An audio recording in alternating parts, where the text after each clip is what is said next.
isaga oo kumanaan qof hor taagan oo show u dhigay ayay naftu ka baxday habeen hore fanaankan magaciisa waxa lagu magacaabaa Kosa Teach dhamaantiin oo garanaysa malga yaaba wuxuu caan ka yahay wadanka South Africa waana South African sidoo korgooda jeedaanba hadda waxa soo qortay warkan waa Sky News oo adduunka oo dhan laga yaqaano haddaba labadii heesood ee ugu horeeyay markuu show ka qaaday ayaa hees saddexaad isagoo isla ka qaad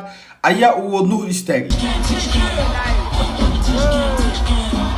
sidoo wada jeedaanba markii koowaad dhulka markuu ku dhacay waxa soo qabtay dadkii kaaga dhawaa ilaaladiisa kadib markay soo qabteen asagoo si kinba sii istaagin ayaa haddana muusigii la istaajiyay hal mar oo uu dhulka ku dhacay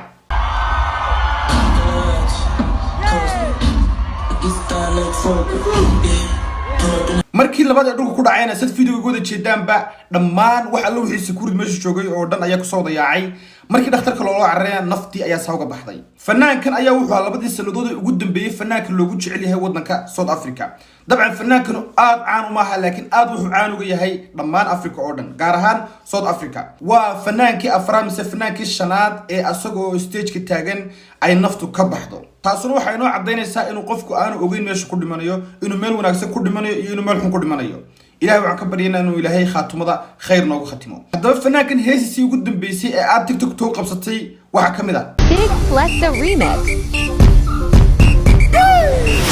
She wanna sip mimosa, want to get a little bit closer, want to drop down a little lower, and want to drive my Range Rover. fiidiyowgana waa fiidiyowgii ugu dambeeyay oo iska soo duubo kahor intaanu stage-ka tegin ama showgan aanu dhigin haddaba Kosa Teach ayaa wuxuu geeriyooday isla habeen hore arrintana waxay dhacday habeen hore